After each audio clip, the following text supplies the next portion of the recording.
I remember the scent before anything else, cologne, champagne, and the faint, sterile smell of polished marble floors. My heels clicked too loudly as I walked into the ballroom, my fingers clutching a gift bag like it could shield me. The chandelier above me sparkled in a way that felt almost cruel, casting light on everyone I didn't belong with. I shouldn't have come. But I told myself it was the right thing to do. You show up for family, even when they never show up for you. Even when they spend your whole life pretending you don't exist, until they need someone to balance the photo frame. My brother, Caleb, was at the center of it all. Decorated. Respected. Their golden child in military dress blues. People practically bowed when he passed. Meanwhile, I hovered near the back like an unpaid intern who snuck in through the service door. Arabella, the name they only said when they needed a joke or a target. I smoothed the side of my dress, the one I'd saved up for. The shoulder strap was slipping again.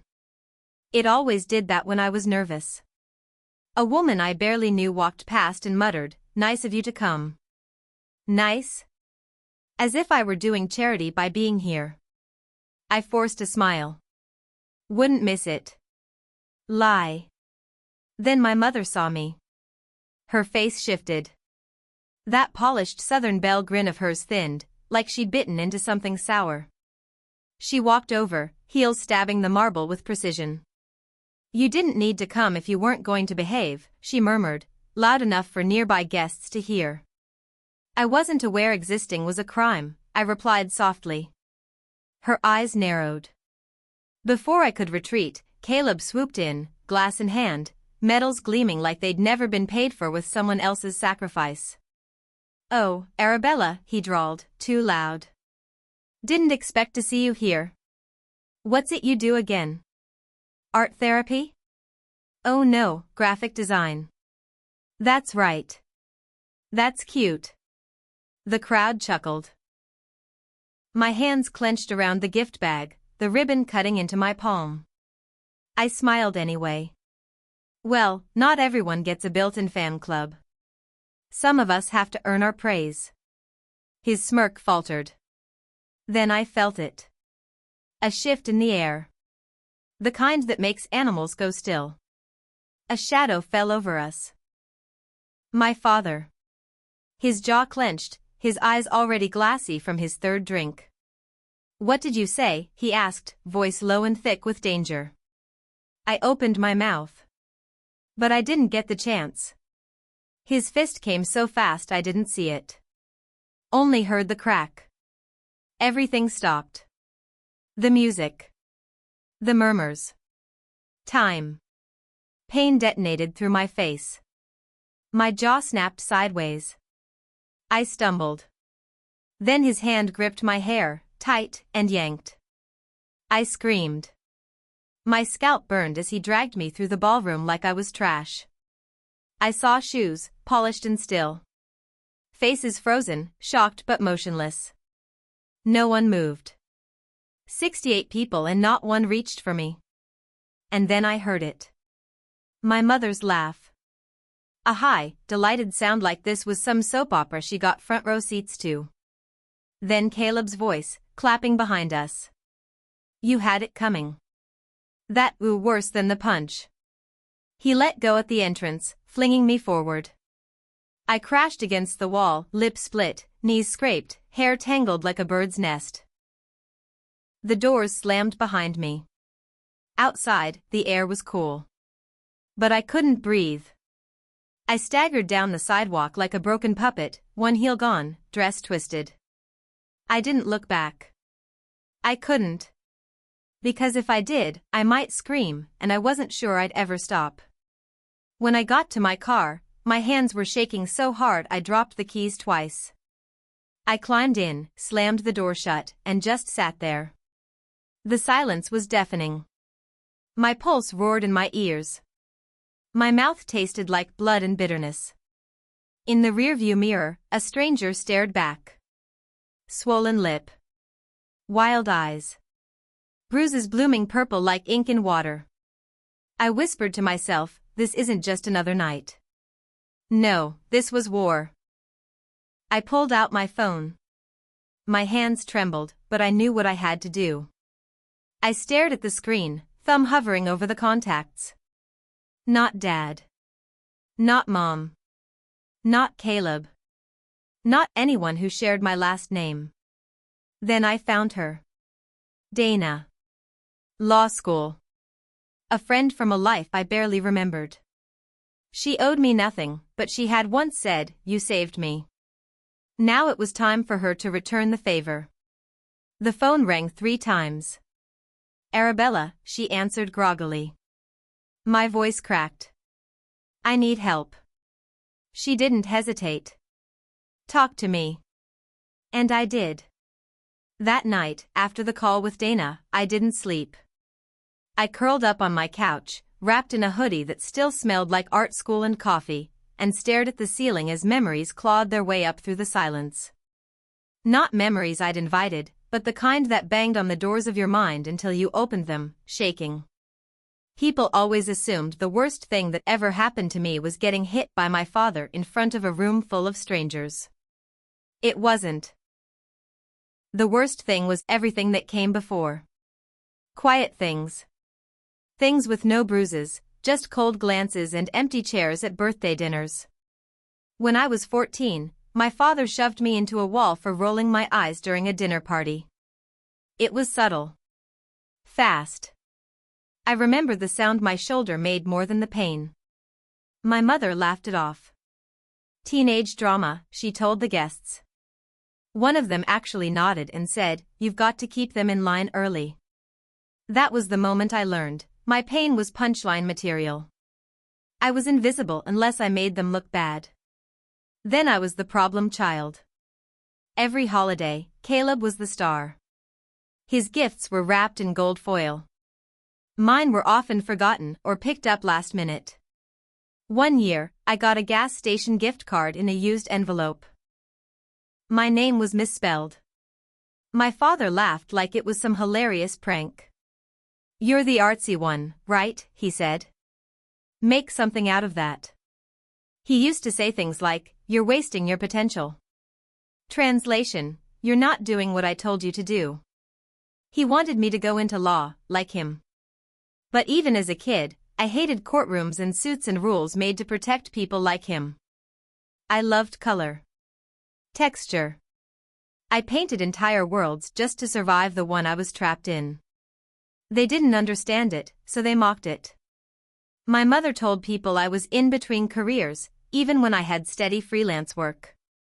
She told friends I had a cute hobby whenever they asked about me. I heard her once say, "At least Caleb makes us proud." The word "us" hit me harder than any slap. In family photos, I was either cropped out or shoved to the edge. I learned to lean just enough to stay in the frame, barely.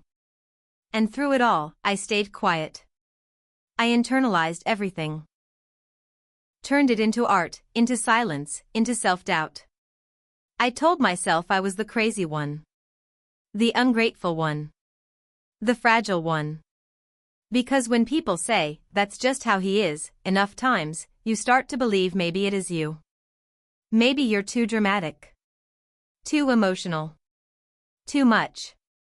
But sitting there, hours after being dragged by the hair across a ballroom floor, something inside me had shifted. I wasn't too much. They were too little. Too little empathy. Too little love. Too little remorse.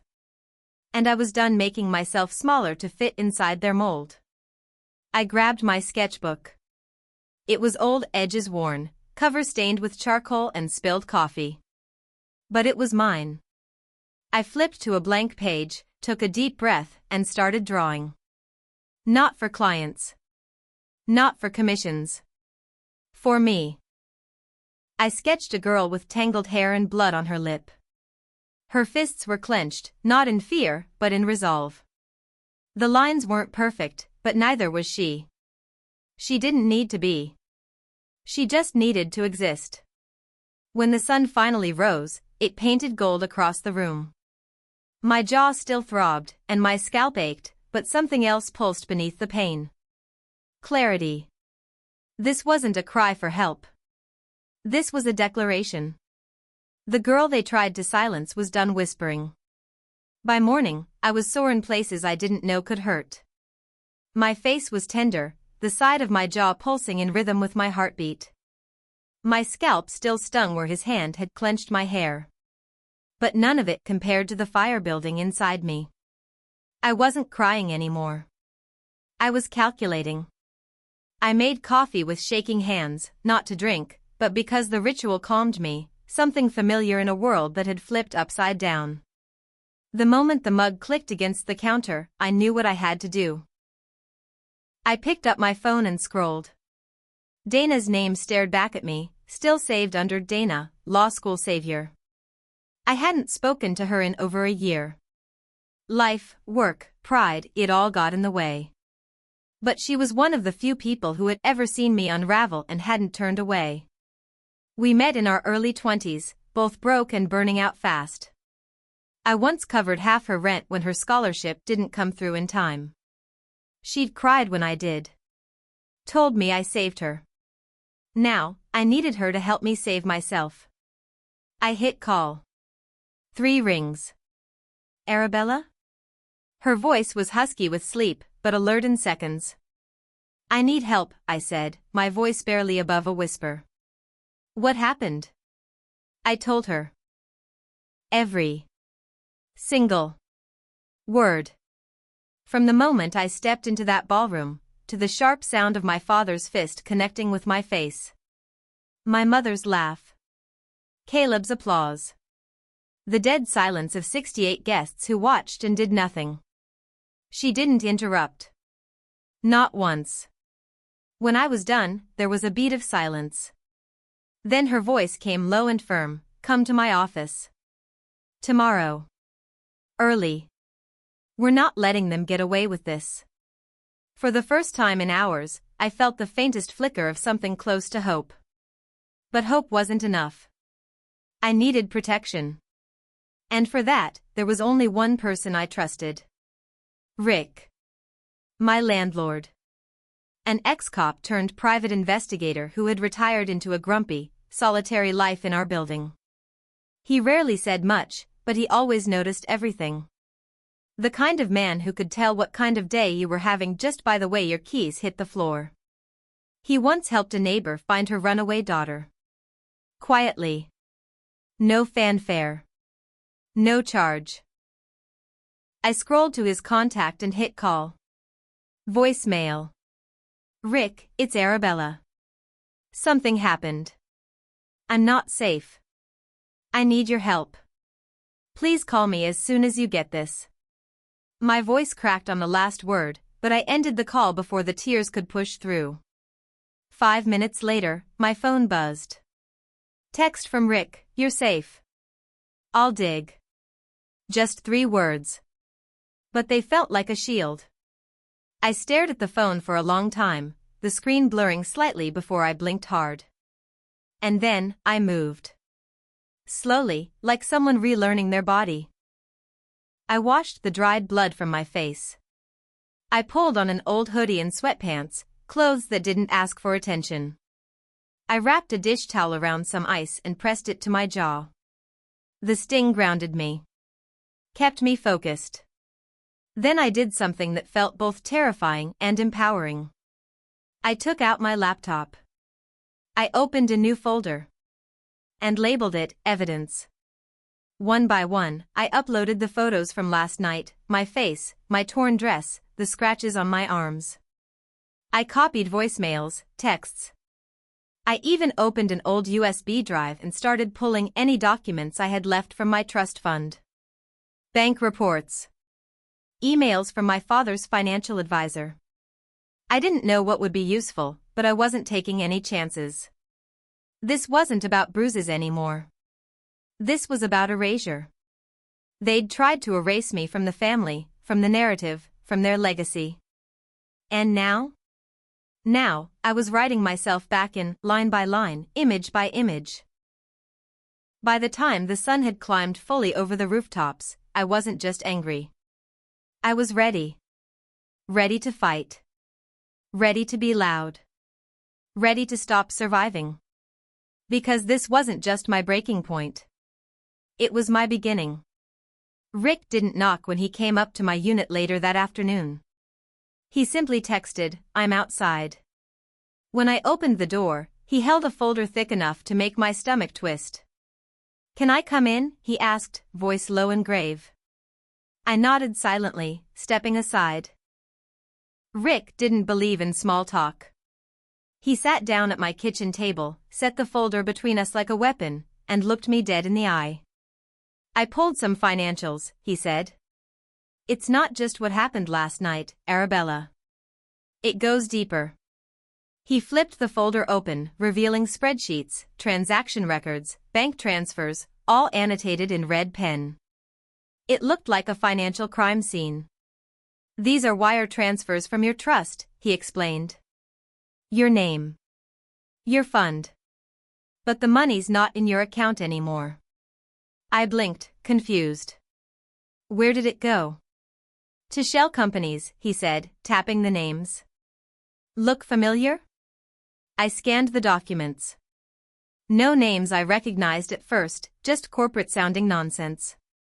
But then, something clicked. One of the LLCs had been listed as a sponsor on Caleb's recent military gala. Another had paid for the venue used at his last campaign fundraiser. One transfer even landed in an account tied to a real estate investment firm, where Caleb just bought a condo. I stared at the numbers. Thousands.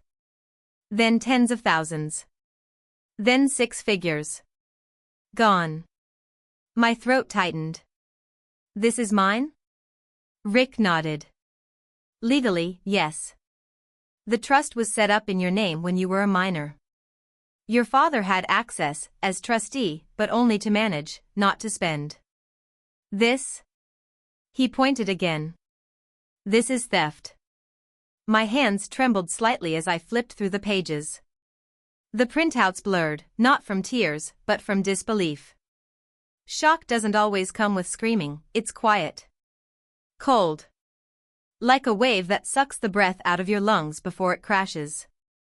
"So," I murmured, "he hit me with one hand and robbed me with the other." Rick didn't flinch. "He's been moving the money for over a year.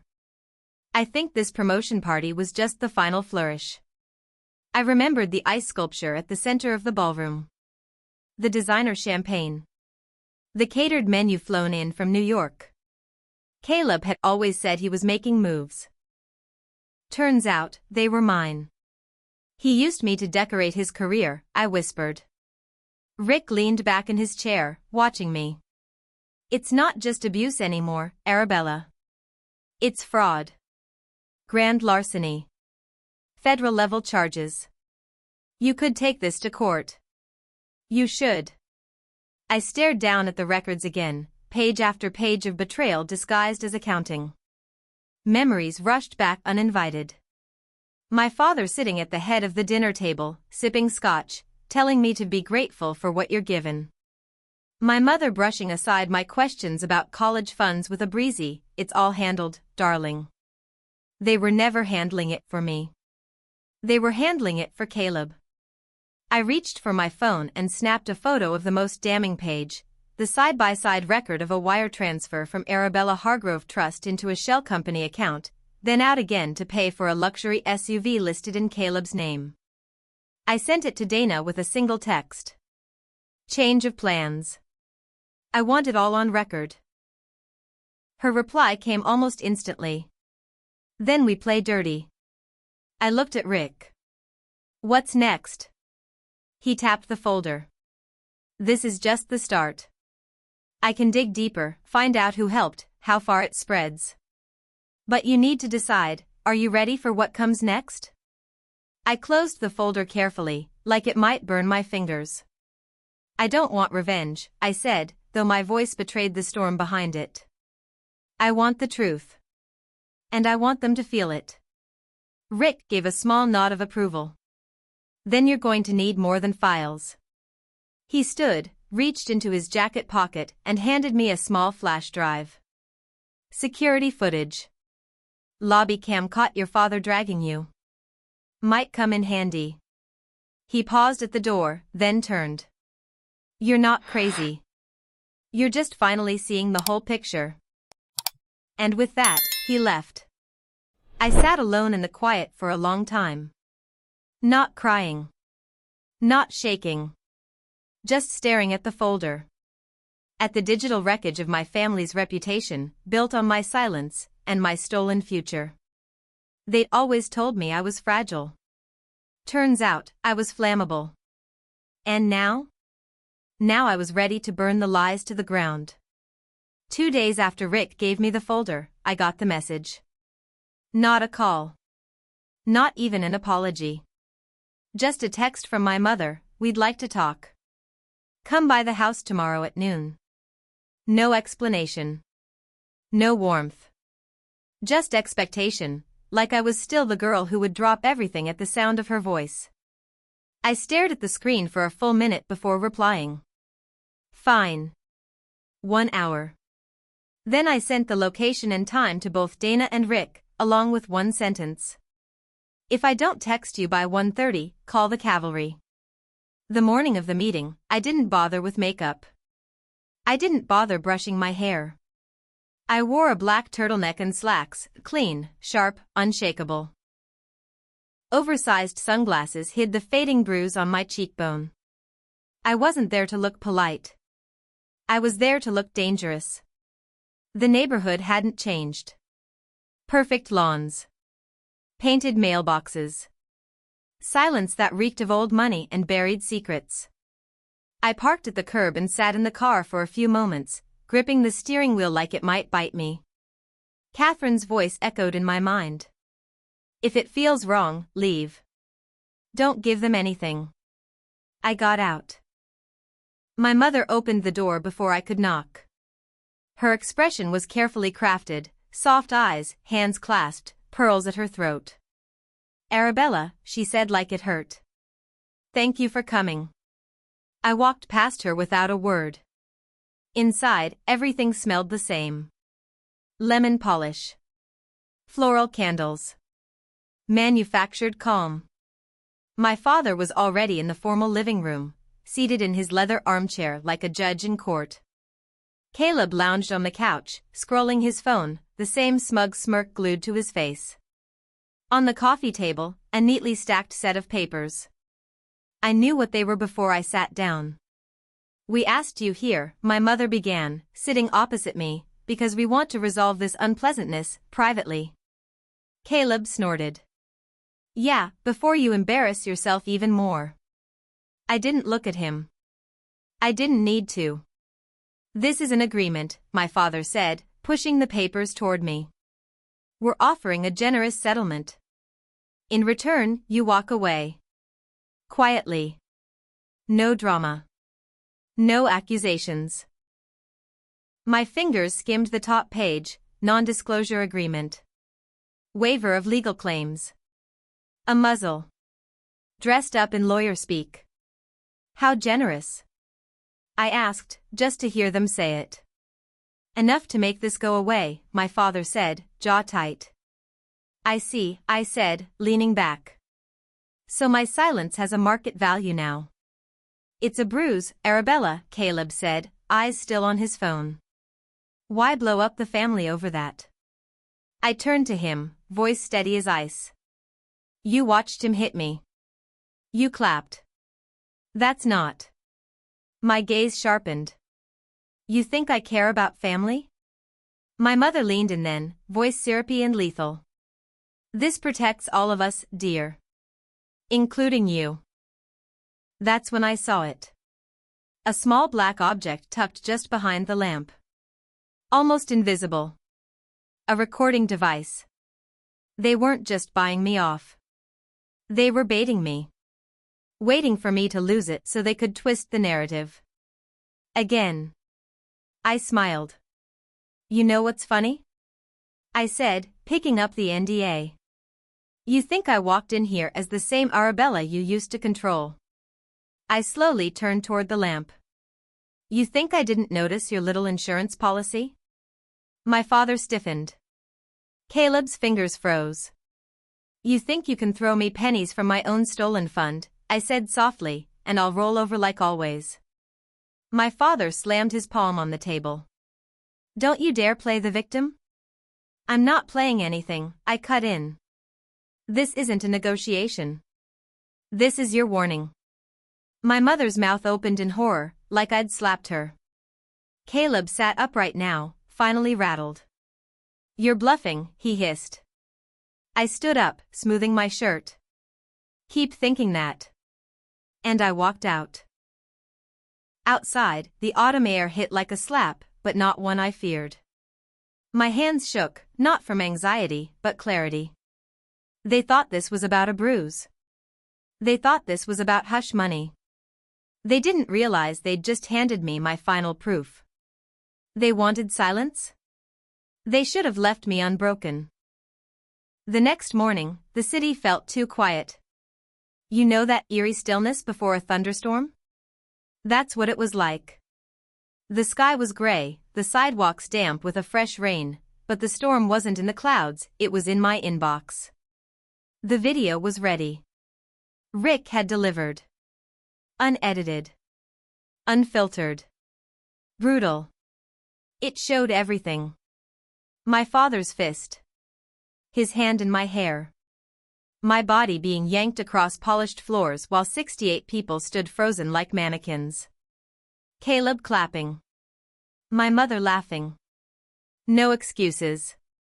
No edits. No defense. Just the truth, ugly and undeniable. I stared at the thumbnail for several minutes, the little play button daring me to press it. But I didn't need to watch it again. I'd lived it. Instead, I opened a clean USB drive, dragged the video in, and tucked it into a simple envelope. Then I printed the documents Rick had helped me organize: bank statements, trust transfers, internal emails, all marked, highlighted, and labeled. I sealed everything in a white folder and wrote one name on the front in black ink. Jenna Martinez. We weren't friends. Not anymore. But once, in college, I helped her when her internship nearly imploded her career. I got her the proof she needed to keep her name clean. Now it was time for her to return the favor. Jenna met me at a cafe downtown. She arrived late, 10 minutes past the hour, hair still damp, eyeliner smudged like she'd sprinted. But her eyes were sharp. Arabella, she said as she slid into the booth across from me. You sounded serious. I am, I replied, handing her the envelope. She opened it, skimmed a few pages, and froze. Her fingers paused on the photo of my bruised face. Is this? Yes. She glanced up. And the video? You'll want to sit down when you watch it. Jenna didn't ask if I was sure. She knew me well enough to recognize resolve. Do you want to go public? She asked carefully. Name on record? I shook my head. Not yet. Run it. But keep me anonymous, for now. She nodded, understanding. Once this drops, it'll move fast. You ready for that? No, I admitted. But I'm not hiding anymore either. The article went live 4 hours later. Prominent local businessman caught on camera assaulting daughter, financial exploitation alleged. The headline was clean. Direct. Lethal. The article didn't waste words. It named names, outlined the assault, backed everything up with financial documents and witness testimony. And at the end? A link to the video. Within minutes, my phone lit up like a Christmas tree dipped in gasoline.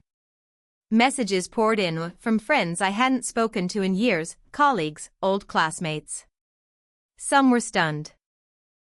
Others apologized for not seeing it sooner. A few simply wrote, "We believe you."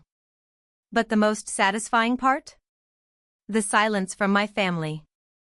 No rebuttal. No denial. Just vacuum. Until the media caught wind. My father's company lost 2 contracts before noon. Caleb deactivated his social media. My mother, who used to update Facebook hourly, deleted her account entirely. But not everyone was supportive. Alongside the messages of love came hate. Liar. Gold digger. You're ruining a good man's name. And then, just when I thought it couldn't escalate further, I received a video. Not mine. Theirs. Heavily edited. Carefully cropped. Designed to make me look unhinged. My father calm. My voice rising. A scene twisted into a spectacle. The comments under it were vile. She attacked him first. Another drama queen seeking attention. They weren't just fighting back. They were rewriting the story. I stared at the screen, jaw clenched, heart hammering, before grabbing my phone and calling Dana. They countered, I said. I saw, she replied, already typing. They filed a defamation suit, she added. And an injunction to block the video. Let them, I said. I'm not afraid. Good, she said. Because they've hired Marcus Layton. My stomach dropped. Layton wasn't just a lawyer. He was a fixer. A man who made messes disappear, for the rich and the ruthless. Arabella, Dana said, her voice tightening. This is going to get ugly. I nodded, even though she couldn't see me. Then let's make it public. She paused. Are you sure? I opened my laptop and cued the video again, this time to send it to every journalist Jenna had listed in her contact book. I stared at the frame where my father's hand blurred mid-motion, then whispered. They wanted attention. Let's give it to them. The courthouse smelled like paper, old wood, and nerves. I stood at the bottom of the steps for a long moment, staring at the arched glass doors that would lead me into the next chapter of my life. Not as a daughter. Not as a victim. But as a witness. Catherine stood beside me in a navy suit so sharp it could slice glass. Her calm, unshaken energy grounded me. Rick followed a few steps behind, holding the binder that had become our holy grail, every shred of evidence he had uncovered, labeled, dated, irrefutable. This is it, Catherine said softly. Once we go in, we don't go back. I'm not here to go back, I replied. I'm here to end it. Inside, the courtroom was colder than I expected, physically and otherwise. The fluorescent lights cast a flatness over everything, like even the truth would look dull in here. My father sat at the plaintiff's table in a suit that cost more than 3 months of my rent. His expression was unreadable, carved from stone. Caleb was next to him, hair slicked back, fidgeting with his watch. My mother was behind them, arms crossed tightly over her chest, her face so still it barely looked human. They didn't look at me. Not once. But the silence spoke volumes. They didn't expect me to make it this far. The judge entered. All rose. The bailiff called the case, Hargrove versus Hargrove. It was surreal, my name on both sides of the room. The attorney they'd hired, Layton, rose like he was stepping onto a Broadway stage. Every word smooth, confident, polished. Your Honor, he began, my clients have been subjected to a malicious campaign of defamation. Their reputations, built over decades of service, business, and civic contribution, have been tarnished by accusations both unproven and untrue. A single, emotionally charged video, taken out of context, cannot be the foundation for dismantling a family. I clenched my jaw. Taken out of context? I thought. Try explaining the sound of your daughter hitting the floor. Then it was Catherine's turn. She stood, calm and crisp, and said, Your Honor, we not only dispute the claims of defamation, we submit that the plaintiff's behavior constitutes physical assault, financial exploitation, coercion, and a long-term pattern of abuse documented by both evidence and witnesses. She motioned to Rick. He stood, crossed the room, and placed the binder onto the judge's bench with both hands, like delivering a final verdict. Catherine opened it carefully. One by one, she laid out the pieces. A copy of the video, clearly time-stamped and unedited. Photographs of my bruises, scalp lacerations, and torn dress. Bank records tracing stolen trust funds through shell companies into accounts tied to Caleb and my father. Emails, signed and dated, discussing how to make Caleb shine using available family resources. The courtroom shifted. Murmurs rippled from the gallery. A reporter scribbled furiously. The judge narrowed his eyes. Are you prepared to substantiate these documents? Catherine nodded once. We have sworn affidavits from the financial firms involved, as well as video security footage and an independent forensic accountant ready to testify. Leighton stood too fast. Your Honor, this is an ambush. No, the judge interrupted. This is highly relevant. If the plaintiffs have indeed engaged in fraudulent activity, the court must take it into account. These documents will be unsealed for formal review. I saw it then. The first crack. My father's jaw twitched. Caleb shifted in his seat. My mother finally looked at me, but not with anger. With fear. The judge called for a recess. I stepped outside into the sunlight. Reporters were already gathered by the steps. Microphones were extended toward me like weapons. I remembered Catherine's advice. If they ask for a comment, you give them a headline. So I walked to the mic, eyes steady. My name is Arabella Hargrove, I said. For years, I was told I was the problem. The disappointment. The liar. But today, I stand before you with evidence of abuse, of theft, of silence bought and enforced by the people who claim to love me. I paused. No stutter. No shake. This isn't about revenge. This is about reclaiming my voice. If speaking the truth makes me the enemy, so be it. I'd rather be hated for honesty than loved for silence. Behind me, Catherine handed the journalist a flash drive. The video. The documents. All of it. By the time I returned to the courthouse, it had already gone live. The second half of the hearing moved quickly. Leighton tried to regain ground, but the damage was done. The evidence stood taller than his rhetoric. Every page was a nail in the coffin of their defense. By the end of the day, the judge ruled that my father's financial dealings would be referred to a criminal fraud division.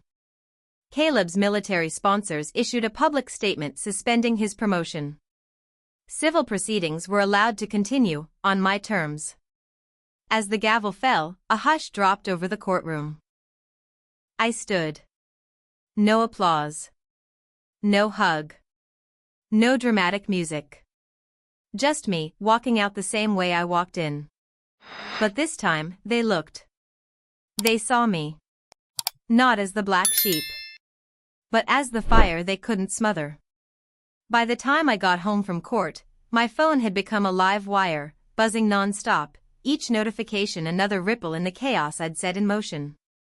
The headline on every local news outlet read some version of Hargrove family empire under fire, abuse, fraud, and a daughter's reckoning. They used a still from the video, my father's hand mid-swing, my body recoiling, my brother in the background, clapping like it was a performance. No edits this time. No context to twist. Just the truth, raw and undeniable. I sat on the couch, shoes still on, jacket half off, watching as the pieces unraveled in real time.